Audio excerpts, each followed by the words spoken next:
Warahmatullahi wabarakatuh.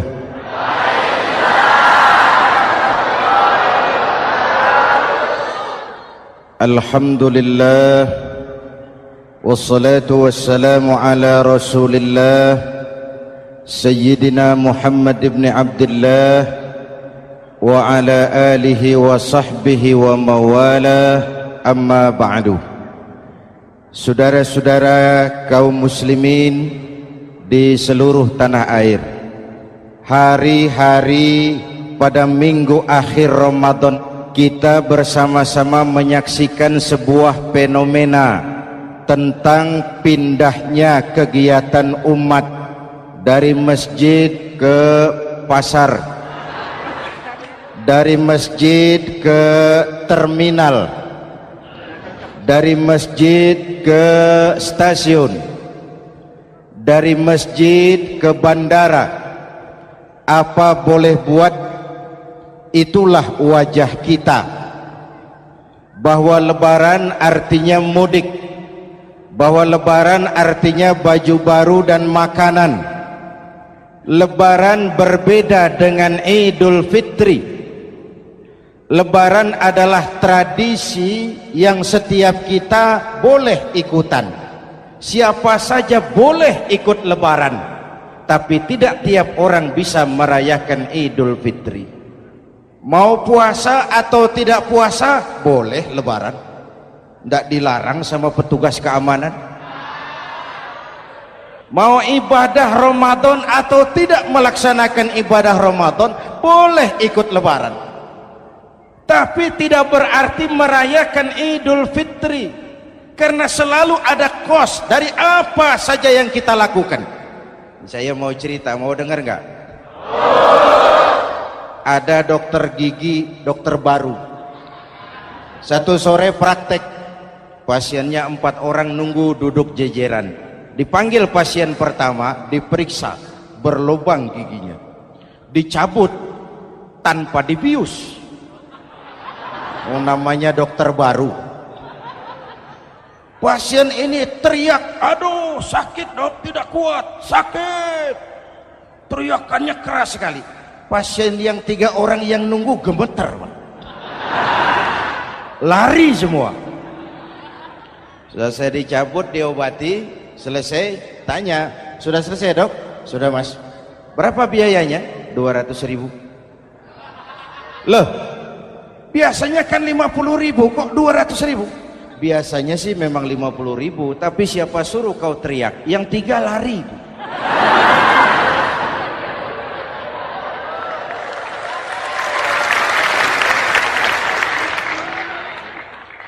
Cerita pendek ini ingin berpesan kepada kita, selalu ada ongkos yang harus kita bayar dari apa saja yang kita lakukan.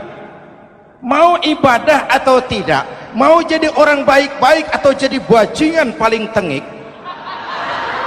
mau berbuat salah atau berbuat soleh, selalu ada kosnya, selalu ada ongkosnya.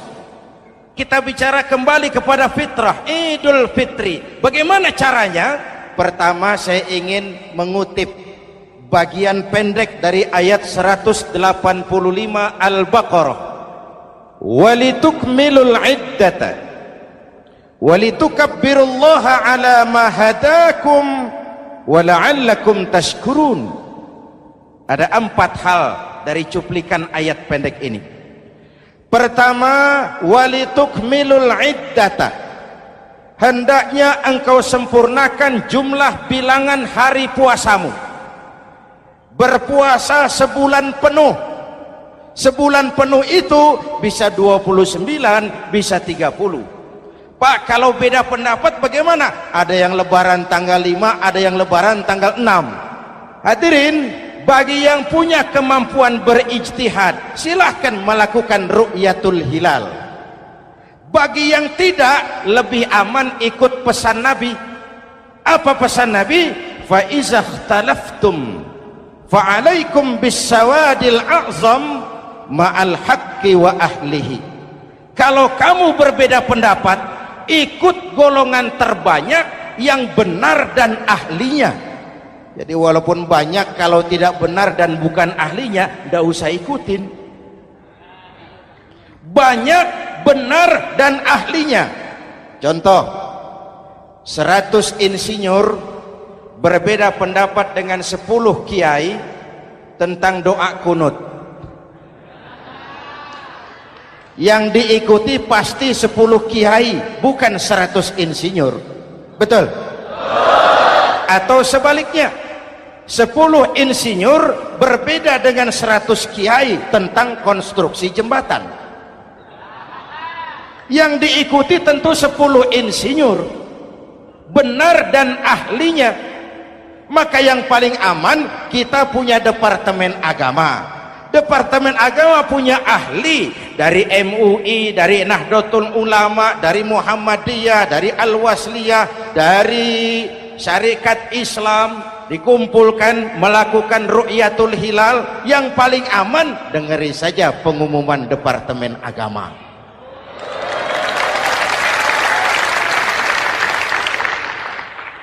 Tapi tetap menghormati mereka yang meyakini 1 Syawal jatuh pada tanggal 5. Beda boleh, marah jangan.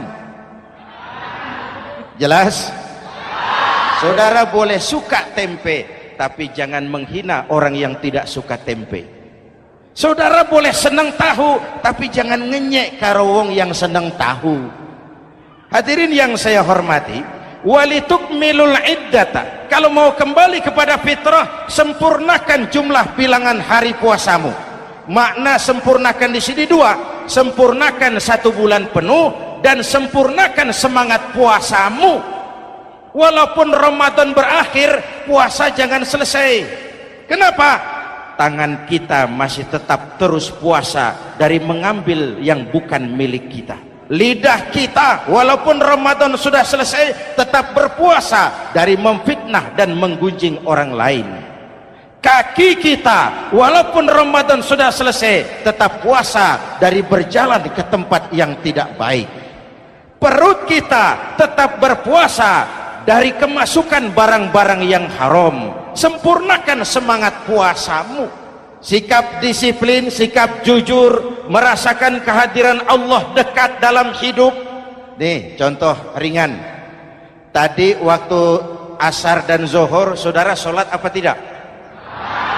Sholat. Waktu sebelum sholat kan berwudu, ketika berwudu kan berkemur. Umpama waktu berkemur itu saudara korupsi,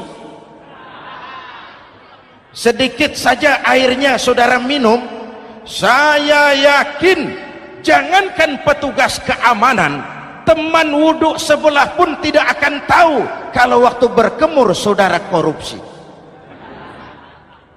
Kalau selesai Ramadan ini diterjemahkan, insya Allah negara kita bersih, berkurang korupsinya. Hadirin yang saya cintai, saya kembali kepada pesan Al-Baqarah 185 tadi. Walitukmilul iddata, sempurnakan jumlah bilangan hari puasamu. Puasa sebulan penuh dan kemudian lanjutkan semangat Ramadan. Disiplin, merasakan diri di bawah pengawasan Allah. Sekarang ini Allah ditekan. Kita iman dalam ucapan tapi sekuler dalam perbuatan. Tuhan cuma ada di masjid, di kantor Tuhan hilang, maka korupsi merajalela. Tuhan cuma ada di masjid, di pasar Tuhan hilang, maka timbangan tetap curang. Iman dalam ucapan tapi sekuler dalam perbuatan. Kalau jiwa dan semangat Ramadan kita bisa terapkan, insya Allah korupsi akan berkurang. Sekarang kan kita prihatin, yang tadinya teriak-teriak wong cilik malah ribut rumah mewah. Yang tadinya teriak-teriak rakyat kecil, sekarang malah ribut soal villa 5 miliar. Ini kan menyedihkan, memilukan dan memalukan. Tidak punya sense of crisis. Nah, saya juga nggak tahu apa itu. Udah dengerin aja, kenapa sih? Usil bener. Padahal ekonomi kita masih terpuruk, lapangan kerja sulit, jumlah pengangguran rata-rata 2 juta orang per tahun, lapangan kerja baru sulit terbuka karena investor jangankan yang dari luar mau masuk, yang di dalam siap-siap keluar. Terakhir kita dengar Sony, pabrik elektronik besar, mau cabut lagi, pindah invest ke Taiwan, menyusul pabrik silet yang di Ciputat itu. Ketika ditanya apa investasi di Cina lebih murah, tidak, dia bilang lebih mahal, cuma lebih pasti. Di Indonesia murah, cuma mejanya kebanyakan, biaya siluman, namanya siluman gak karu-karuan, keluar uang banyak, urusan tidak pasti, capek. Disahkan undang-undang penyiaran yang justru ditolak oleh masyarakat penyiar sendiri. Industri penyiaran bakal kolaps karena sekarang ini boro-boro mereka industri televisi mau break even point, mau pulang modal, dengan ke depan bisa bangkrut. Akibatnya bisa kita pastikan, jumlah pengangguran makin bertambah. Hadirin yang saya hormati, kita memang setuju jangan terlalu mengadopsi siaran-siaran televisi dari luar, kita harus punya filter. Tapi pada sisi yang sama kita juga harus memperhatikan lapangan kerja buat rakyat kita ini. Walitukmilul iddata, sempurnakan jumlah bilangan hari puasamu.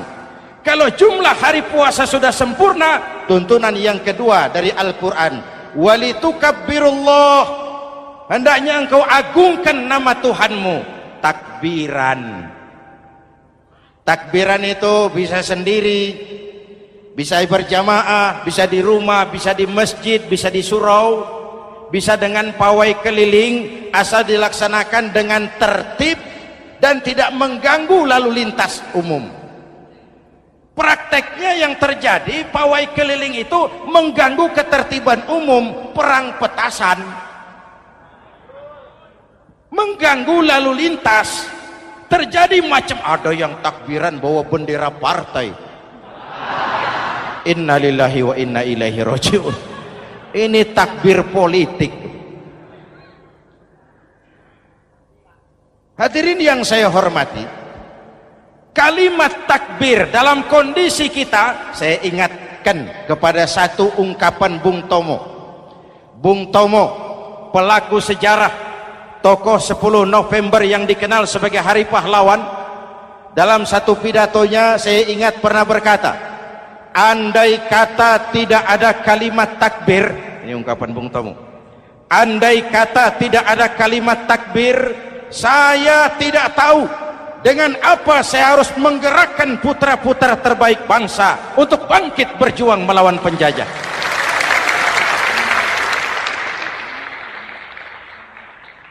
Ketika Allahu Akbar, itu londo kelihatannya kecil, meriam nggak meleduk.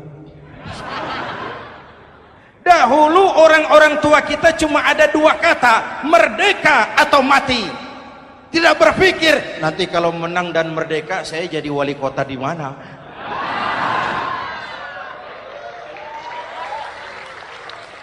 Kalimat takbir, bangsa ini harus bangkit dari keterpurukan. Bangsa ini harus bangkit mengejar ketinggalan-ketinggalannya. Bangsa ini tidak boleh terpuruk terus, dan semangat takbir harus menjiwai kita. Tidak ada capek dalam perjuangan, tidak ada puas dalam upaya. Keberhasilan cuma pengantar ke arah keberhasilan yang lebih baik lagi. Walitukabbirullah, hendaknya engkau agungkan nama Tuhanmu. Nama Allah menjadi motivasi besar dalam kehidupan kita. Ini pesan Quran Al-Baqarah 185. Pesan kedua, setelah sempurnakan jumlah bilangan hari puasamu, agungkan nama Tuhanmu. Takbiran. Kalimat takbir sendiri kalau kita lihat pada kalimatnya ada kata la ilaha illallah wahdah sadaqa wa'dah wa nasara 'abdah wa a'azza jundah wa hazamal ahzaba wahdah. Tidak ada Tuhan selain Allah, esa, tidak beranak, tidak diperanakan, wahdah, tidak bisa diumpamakan dengan apapun. Sadaqa wa'dah, Allah yang maha menepati janjinya. Wa nasara 'abdah, Allah yang maha menolong hambanya. Kalau bukan kebesaran Allah, berat berjuang Ramadan ini melawan musuh yang tidak nyata. Puasa itu kalau olahraga golep. Benar Pak, kalau tinju lawannya kelihatan. Betul.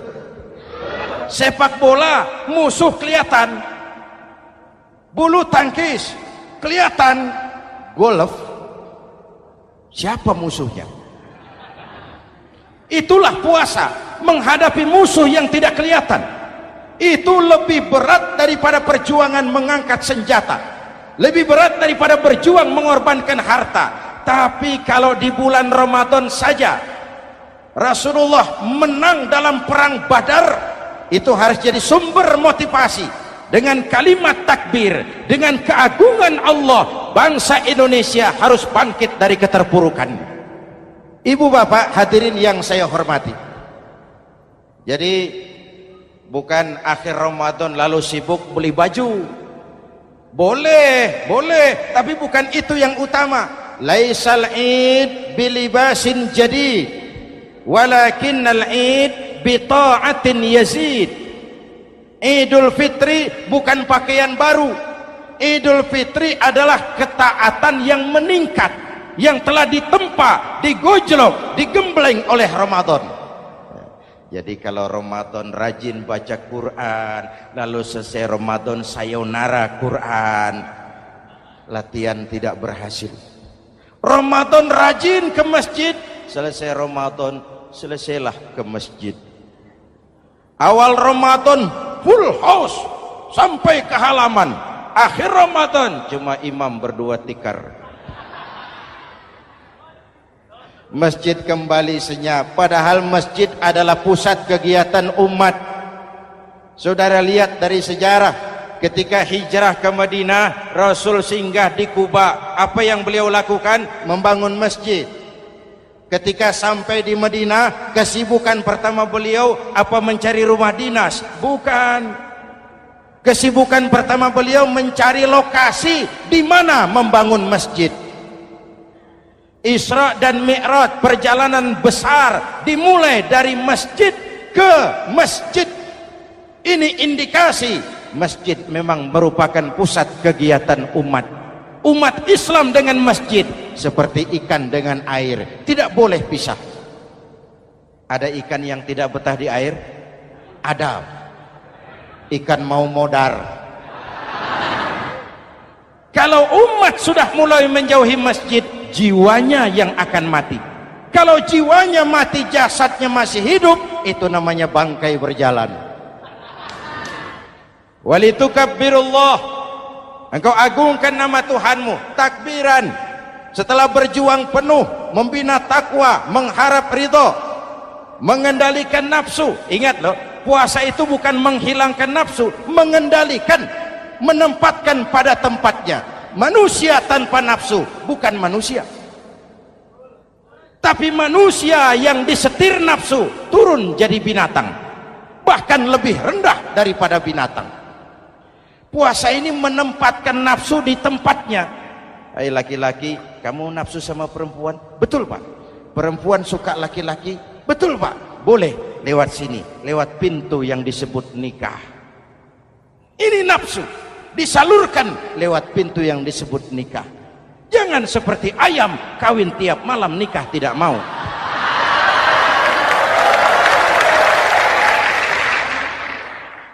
Hai manusia, nafsu kepada materi, kepengen kaya? Iya Pak, boleh.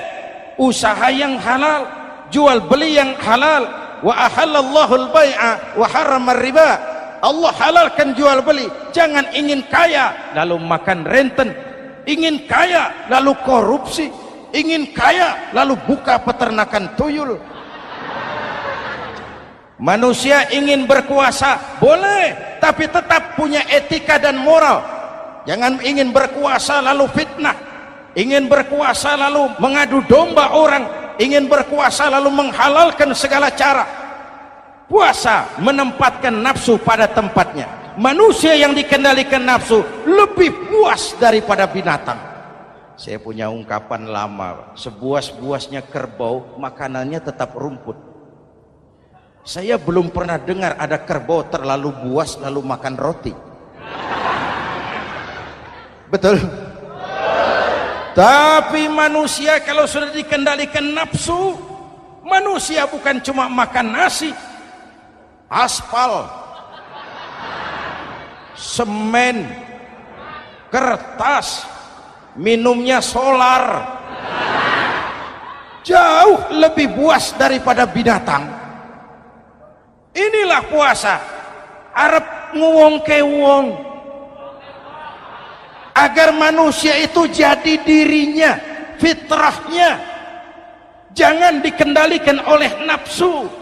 Kita ini sudah diciptakan fi ahsani taqwim. Masya Allah. Hadirin, yang ketiga pesan Al-Baqarah 185 tadi, setelah sempurna jumlah bilangan hari puasa, lalu mengumandangkan takbir, membayar zakat fitrah. Kenapa itu kita lakukan? Mengagungkan nama Allah, ala ma hadakum, agungkan nama Allah yang telah memberikan hidayahnya kepadamu. Masya Allah nih, hidayah, kita bersyukur. Hidayah ini hak prerogatif Allah, diberikan kepada siapa saja yang dikehendaki oleh Allah. Kita bisa lihat dalam sejarah, ada anak Nabi tidak mendapat hidayah, tidak terpanggil mengikuti kebenaran yang disampaikan oleh bapaknya, namanya Kan'an, putra Nabi Nuh. Ada ayah Nabi bernama Azar, ayah Nabi Ibrahim, putranya penegak tauhid, ayahnya produsen berhala. Ada istri Nabi, istrinya Nabi Lut, tidak mendapat hidayah, tidak terpanggil mengikuti kebenaran. Lalu Abu Jahal, Abu Lahab, paman Nabi, melihat Nabi, menyaksikan mukjizat, mendengar wahyu, melihat tutur kata Nabi, hidayah tidak datang kepada dia, maka mereka tidak terpanggil mengikuti kebenaran. Kita alhamdulillah keponakan Nabi saja bukan, mendapat yang namanya hidayah ini. Ini harus kita pelihara, kita jaga baik-baik, karena ini merupakan hak prerogatif Allah. Yahdi man yasha, diberikan kepada siapa saja yang dikehendakinya. Hadirin, sembari kita mengambil pelajaran tentang Kan'an yang tidak dapat, putra Nabi Nuh. Ini saya ngambil bagian cerita sejarah. Masih mau dengar? Nabi Nuh diberi umur 950 tahun, berdakwah sepanjang hidup. 800 tahun beliau dakwah, dapat pengikut tidak lebih 80 orang, rata-rata 10 tahun satu. Yang dihadapi ini umat yang kurang ajar, bandel, bajingan, tengik. Kalau diceramahi, telinganya ditutup dengan tangannya. Ini saking kurang ajarnya ini umat. Diberikan dakwah, telinganya ditutup dengan tangan. Nabi Nuh ketika di puncak kesabarannya munajat, ya Rabb, bagaimana Nuh? Siang malam saya berdakwah kepada umat ini, saya sampaikan risalahmu, saya canangkan seruanmu, saya sampaikan ajaranmu. Inni da'autu qaumi lailan wa nahara, siang malam saya berdakwah kepada umat. Wa inni kullama da'autuhum ja'alu asabi'ahum fi adhanihim, tiap kali saya sampaikan dakwah kepada mereka, mereka tutup telinganya dengan tangannya. Saya tidak sanggup menghadapi umat seperti ini, ya Allah. Habis mau kamu bagaimana? Sikat saja sudah semua ini. Bikin mati saja. Nanti kalau punya anak, anaknya kafir lagi. Lebih baik bapak moyangnya, mbah-mbahnya sikat semua. Rabbi la tazar 'alal ardi minal kafirina dayyara. Jangan disisakan orang kafir. Habisin semua. Itu mau kamu? Iya. Buat kapal Nuh, nanti aku turunkan banjir. Dengan apa saya membuat kapal ya Rabb? Pakai kayu. Kayunya dari mana ya Rabb? Dari pohon tentu. Pohonnya belum ada ya Rabb. Tanam dulu. Membuat kapal kayunya nanam pohon dulu. Apa artinya? Perjuangan bukan simsalabim abragedabra. Perjuangan bukan makan lombok, ini hari dimakan, ini hari pedas. Perjuangan itu proses. Ada keringat, ada air mata, ada darah, tempo-tempo nyawa. Itulah perjuangan. Sudah pohon ditebang, buatkan kapal di tengah kampung. Umat unjuk rasa lagi. Nuh makin gila. Bikin kapal di tengah kampung, mau belayar kemana? Selesai Nuh, selesai ya Rabb. Naik. Orang-orang yang beriman bersamamu naik. Binatang serba sepasang naik. Naik Nuh, naik orang beriman naik. Binatang serba sepasang. Gerimis mulai turun. Setelah kapal semua terisi, Nabi Nuh kontrol. Sudah naik semua? Sudah. Nuh, Mas Bejo ada? Ada. Mbok Painem, naik sudah masuk. Oke. Kanan anak saya ikut tidak naik kapal. Kami tidak lihat Nuh. Turun ke bawah. Ada Kanan. Kami tidak lihat Nuh. Naik ke atas buritan. Kelihatan Kanan tidak ikut naik kapal. Kumpul bersama orang kafir di daratan. Inilah potret kehidupan. Kumpul dengan orang-orang kafir. Berapa banyak anak-anak kita tidak mau ikut orang tuanya ke masjid. Kumpul dengan orang-orang kafir di tempat maksiat. Nuh karena sayang kepada anak, dari atas kapal memanggil, ya bunayyarkam ma'ana. Ya, ini bahasa orang manggil Pak. Kanan kesini nak, naik kapal sama papi. Ini terjemahan bebas. Jawab Kanan di bawah, tidak mau Pak, saya di sini saja. Jangan nak, Allah sedang murka, akan turun banjir. Kalau datang banjir Bapak, sa'awi ila jabalin ya'simuni minal ma'. Saya akan naik ke gunung tinggi yang bisa menyelamatkan saya dari banjir. Kanan naik ke gunung tinggi, gunung pun tenggelam dihantam banjir. Dalam puncak kepedihan, Nabi Nuh akhirnya sadar, ya Allah, kalau orang kafir tenggelam memang saya yang minta, tapi Kanan kan anak saya. Nuh, anggap Kanan bukan anakmu. Wa innahu amalun ghairu salih. Nuh sadar, akhirnya bilang, ana urid wa anta turid wallahu fa'alun lima yurid. Aku punya kemauan, kau Kanan punya kemauan, Allah juga punya kemauan. Kemauan Allah lah yang akhirnya jadi kenyataan. Nek sekarang juga kita ngadepi musim banjir. Bukan banjir air saja, banjir peradaban-peradaban yang masuk ke negeri kita. Banjir maksiat, banjir munkarot. Kalau kita sudah ke masjid, kita sudah naik kapal, tolong kontrol anak-anak kita. Tolong kontrol tetangga kita. Ayo naik kapal, banjir.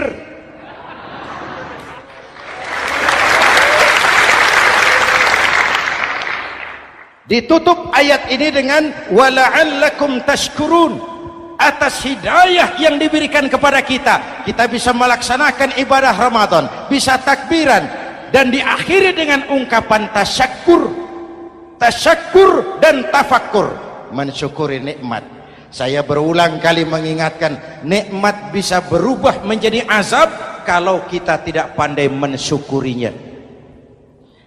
Bayangkan Pak, tahun 87-an kita itu jadi negara yang berswasembada pangan. beras kita cukup untuk rakyat kita. Sekarang kita jadi pengimpor beras terbesar. Kita beli beras ke Vietnam, kita beli beras ke Thailand, ke negara-negara yang lebih kecil dari kita. Kenapa? Karena sawah kita tanami gedung dan beton. La in syakartum la azidannakum wa la in kafartum inna adzabi lasyadid. Kalau kamu bersyukur, aku tambah nikmat. Kalau kamu ingkar, tidak pandai bersyukur, awas, azabku pedih. Maka ungkapan saya, orang kaya bisa masuk surga karena hartanya, orang kaya bisa masuk neraka juga karena hartanya. Syukur apa tidak syukur? Pejabat bisa masuk surga karena jabatannya, pejabat banyak yang masuk neraka juga karena jabatannya. Syukur apa tidak syukur?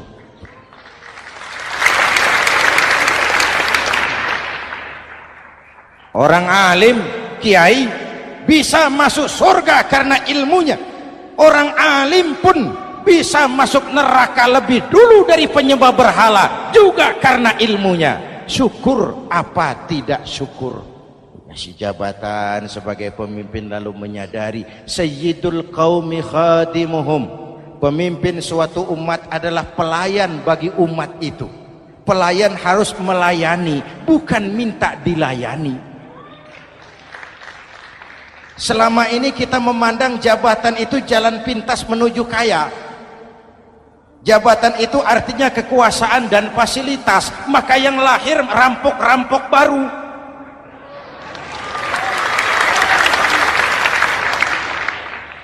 Jabatan adalah alat untuk pengabdian di tengah rakyat yang sedang susah, di tengah negara yang sedang terpuruk.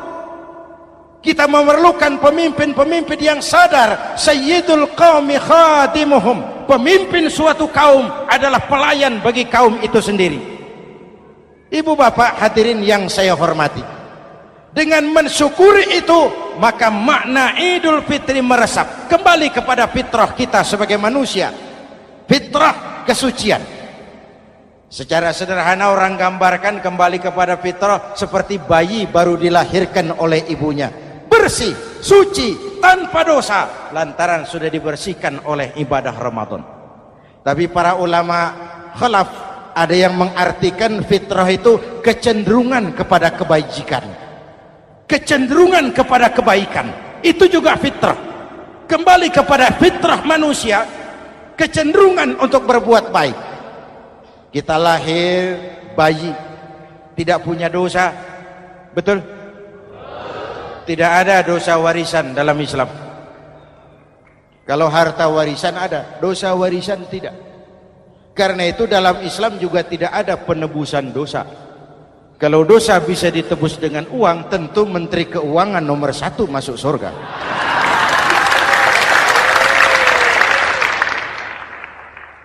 Dosa dalam Islam ditebus dengan taubat, langsung kepada Allah, sonder calo. Hadirin yang saya hormati, kembali kepada fitrah seperti bayi baru dilahirkan oleh ibunya, bersih, tidak punya dosa kepada Allah lantaran sudah dibersihkan oleh ibadah Ramadan. Soalnya kemudian kita kan tidak hanya bersalah kepada Allah, kita ini juga bergaul dengan sesama manusia, betul? Sebuah hadis, sahabat ditanya oleh Rasul, atadruna manil muflis?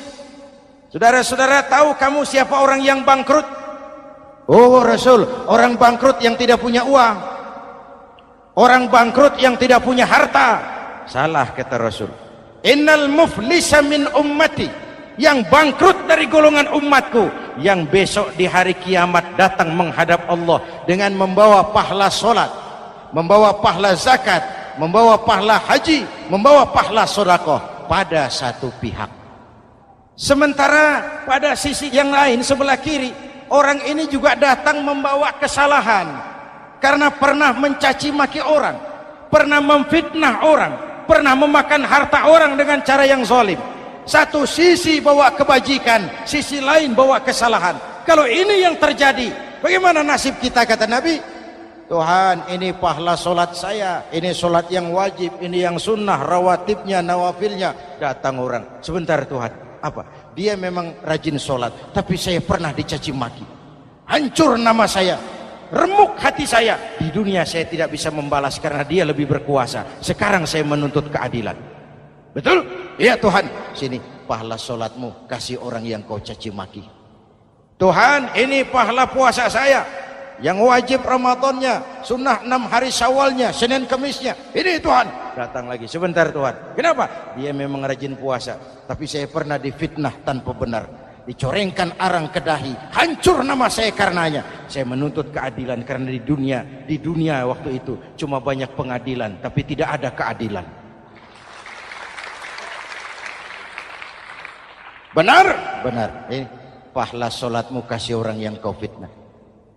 Tuhan, ini pahala zakat saya. Datang lagi, Tuhan, dia memang suka zakat, tapi korupsinya lebih besar dari zakatnya.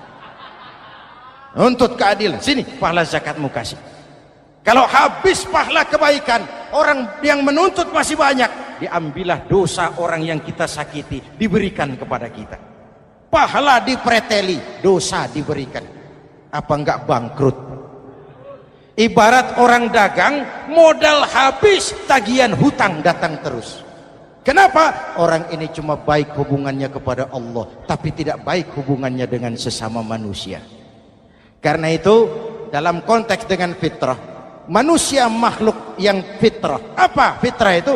Pertama, manusia makhluk yang bertuhan. Itu fitrah. Mengingkari Tuhan, mengingkari fitrah. Yang kedua, manusia makhluk sosial, zon politikan. Itu fitrah. Kita tidak bisa hidup sendiri. Betapa dan siapapun kita memerlukan yang lain.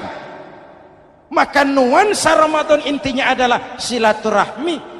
Nuansa Idul Fitri silaturahmi antar sesama kita. Ada baiknya saya ingatkan lagi sebuah hadis. Masih mau dengar? Selesai sholat Id, sahabat mendengar Rasul mengucapkan amin 3 kali. Amin, amin, amin. Ya Rasul, ada apa? Tadi turun Jibril selesai sholat, mau berdoa. Muhammad, aku mau mohon kepada Allah, mau kau aminkan? Silahkan Jibril. Jibril doa, Rasul amin. Doanya 3 macam permohonan, maka Rasul 3 kali mengucapkan amin. Kalau sudah Jibril yang doa, Rasul yang amin, apa ya doanya ditolak? Apa isi doanya? Yang pertama, ya Allah, doa malaikat Jibril, hari ini 1 Syawal, waktu itu doanya, saya mohon kepadamu, jangan engkau terima puasa dan ibadahnya anak yang durhaka kepada ibu bapaknya. Rasul mengucapkan amin. Renungan buat kita. Itu sebabnya barangkali sesibuk-sibuk di Jakarta masih mau mudik nemui orang tua. Yang kedua, ya Rabb, saya mohon kepadamu, jangan engkau terima puasa dan ibadahnya istri yang durhaka kepada suaminya. Amin. Kedengaran Bu? Ada ibu-ibu tanya, Pak, kalau suami yang durhaka sama istrinya bagaimana? Nah, hadisnya tidak menjelaskan itu, Bu.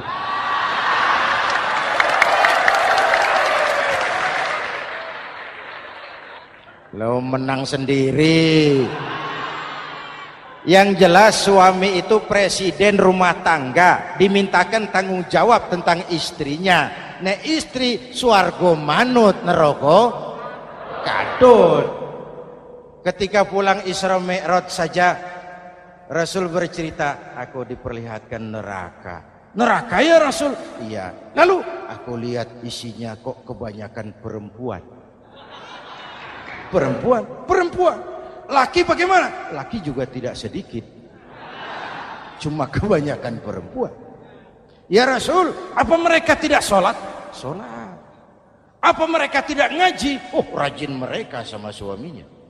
Kenapa banyak mereka di sana? Rasul senyum dan menjawab, hunna yakfurnal asir. Umumnya perempuan kurang bisa terima kasih sama suaminya.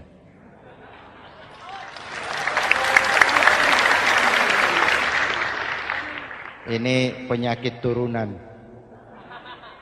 Oi, ngaku oi.